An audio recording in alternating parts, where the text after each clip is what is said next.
Hi guys, welcome back to my channel, or if you're new here, welcome. So in today's video we're going to be doing something a little bit different. So far almost all of my videos were makeup or skincare related. Today we're going to be talking about perfumes. I love perfumes and I thought right now before Christmas is the best time to talk about perfumes, because you're probably thinking of buying perfumes for your mom, for your sister, for your friend or someone else important for you. So I decided to show you my collection of perfumes and talk about why I love them. I'm also going to be talking about perfumes I don't have at the moment, because obviously I don't have the money to have all of my favorites at all time, but I still want to mention them and I want to tell you what I think about each of them. And I hope that this video will help you decide which perfume to pick up for the person you're buying for. The first brand I wanted to talk about is Dolce Gabbana. I have two perfumes from them at the moment. I had some more in the past and I will tell you which ones and why I don't have them anymore. So the Dolce Gabbana perfumes can be separated in a couple of different categories. The first one I have here is the Dolce & Gabbana Light Blue, which has the full name of the brand.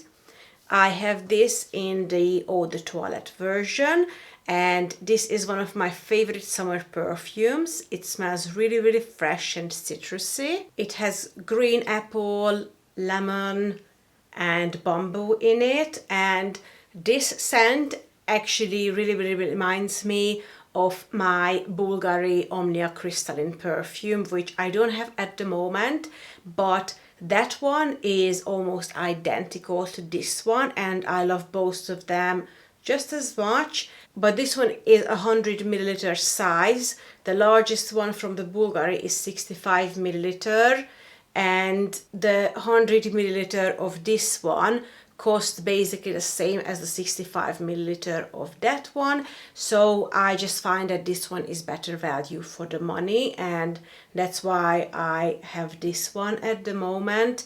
I wouldn't normally have both of them in the same time because, like I said, they are very similar, but they are both very gorgeous, fresh, citrusy on a summer day when you know you're gonna be feeling hot. It's so refreshing to have this one. The other perfume I have from Dolce & Gabbana is from the DNG line, and this one is from the DNG Anthology series. I don't know if you can see on the screen, but the one I have is number 3, La Imperatrice, and I purchased this one when I was looking for something summery but a little bit sweet and fruity. And the reason I love this perfume so much is because it smells like watermelon and kiwi with a little bit of jasmine in it. So once again, this is also a very summery scent, but more of a fruity one, whilst the other one is more of a citrusy one. This one, it just makes me really happy. I don't know how else to describe it. It's also really affordable if you pick it up in the right time. The one I have here is 100 milliliter and I picked it up for £20, which is, I think, a super price for a Dolce & Gabbana perfume. And this one and the Dolce & Gabbana one, despite of being an eau de toilette and despite of being a fresh summery scent, they both last really long. The one perfume I used to have from Dolce & Gabbana and I don't have anymore is called The One, and this one has very strong vanilla and lychee and peach scent to it, but one I smell more than anything every time I smell this perfume is freshly baked hot vanilla cookies. And whilst that is a really nice scent, it just started giving me headache and I just couldn't stand it anymore. I don't know why, but as much as I love vanilla, I just cannot stand vanilla scent perfumes. They give me a headache, unfortunately. This was also the case with the Thierry Mugler Angel and Angel Innocence perfumes. They smell so much like vanilla and caramel that I just could not stand them. First I purchased this one. This was one of the most expensive perfumes I've ever purchased, and again it's such a small size. I purchased it, I tried to love it, it was too strong for me, so I sold this one and I purchased the Angel Innocence instead, which at first I found like more of a watered up, more wearable version, but still the vanilla scent was giving me headache. If you love the vanilla scent though, I would definitely suggest the Angel Innocence because that is a really, really beautiful perfume. It is a bit pricey though, just like everything else from Thierry Mugler. There is one vanilla scent perfume that I can stand though, and it is one of my all-time favorites. I think the reason that I can wear this perfume without having a headache is that because the vanilla is further down on the list and it's not one of the top notes. The perfume I'm talking about is the Armani Code. This was one of my first ever perfume loves. I think the first thing you can smell is the orange and the honey. That basically describes this perfume, and because of that it's such a perfect wintertime perfume. It's also very seductive, very sexy. This is definitely not something you would wear on a sunny day, just being outside. It's a quite heavy, strong perfume, but I love it so much. Like I said, the top notes in this perfume are honey and orange, and the vanilla and all of the flower notes only come after that. I love this perfume so much. It's absolutely beautiful. My other favorite from Armani is of course Armani C. This is a gigantic 150 milliliter bottle. I managed to get this online. The Armani C also has some vanilla in it. This one, however, for me is mainly rose. What I can smell straight away is a little bit of mentha, a little bit of patchouli, a little bit of vanilla, with a lot of rose. It also has another version that I bought before, which has even more rose in it. I didn't like that. That was a bit overwhelming. I feel like the original is just the right balance between rose, mentha, patchouli and vanilla. And it also had too much honey in it, which was again almost giving me a headache. I don't like when a perfume smells too sweet. But the original Armani C is beautiful. Like I mentioned, the next one I have is one from Versace, and this one is called Kristin Noir. This is definitely my other favorite next to the Armani Code for winter time. This is another perfume that's been in my collection for a long time.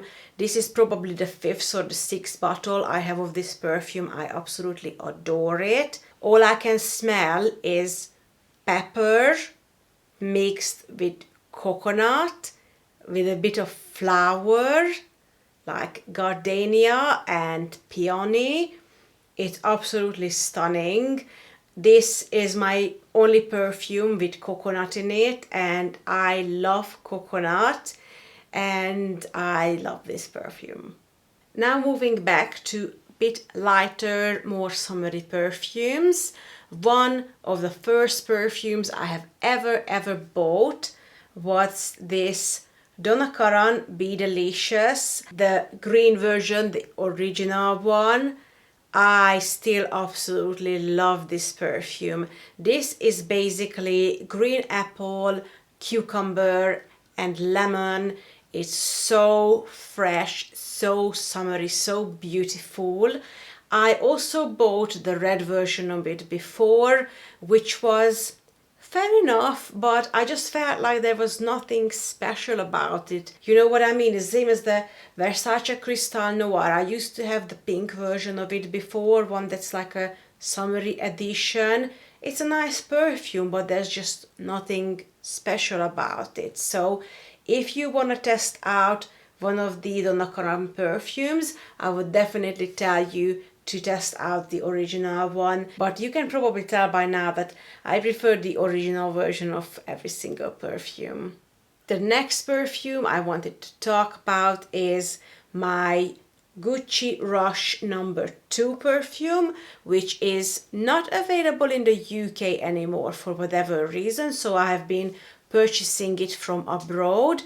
But basically this perfume is the perfect mixture of spring flowers, lily of the valley, rose, gardenia, freesia, basically every single spring flower you can imagine. It's absolutely beautiful. The last two perfumes I have here today are not the original versions, but I will tell you why I decided to go with a limited edition version instead.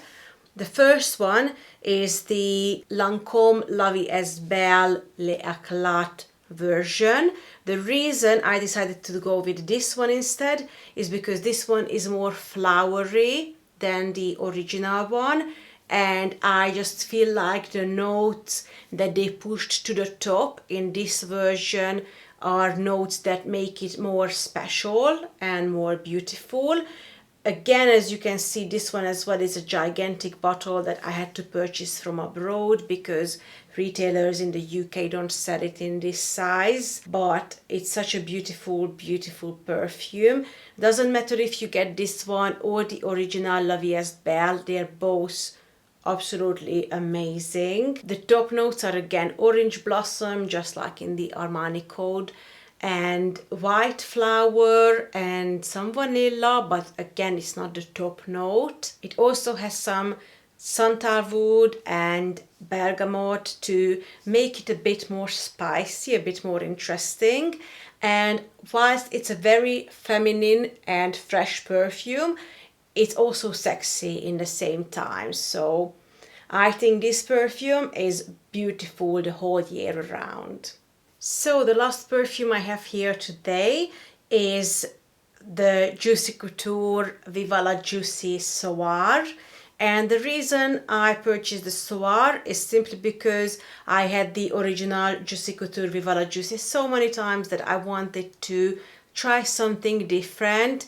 And I don't know, honestly, next time I will pick up the Viva la Juicy again because I feel like that was a bit nicer. It is not a bad scent. If it was, I would simply just get rid of it. But again, it's a bit boring, and I feel like that's kind of a problem with every single limited edition perfume, that they normally take away something that was so special to that scent and they become a bit more of just like a money-grubbing version of the same thing. Anyways, that is my current perfume collection. There are some other perfumes that I used to really love when I used to have them. Like I mentioned before, I used to have the Thierry Mugler perfumes. I used to have the Dolce Gabbana The One. I sometimes pick up the Bulgari Omnia Crystalline. I also like the first perfume Jimmy Choo put out. I used to pick up Nicki Minaj's perfumes, especially the first and the second one. My very first perfume ever that I just had to buy was the original Naomi Campbell perfume. I love that one, and I will definitely buy it again. I also used to really like those old school Avon perfumes like Perceive, Far Away, Little Black Dress, Incandescence. I used to love those. I used to do Avon before, so I used to buy all of their perfumes, and I used to always get a tester of the new ones, so I was in love with those. But anyway, that's it for today, guys. I hope you enjoyed this video. I hope you found it informative. I hope it helped you decide which perfume you want to buy next, or which perfume you want to give as a gift for Christmas to the people you love. Let me know in the comments down below if you want me to do a male version of this, because just as much as I love my perfumes, my husband loves his perfumes as well, so he's got just as much of a collection as I do, and I know all of his previous favorites, so I can tell you all about them. But that's it for today. If you like this video, please don't forget to give it a thumbs up, Subscribe to my channel if you haven't already, because I would love to have you here. And until next time, take care of yourself. I will see you very soon.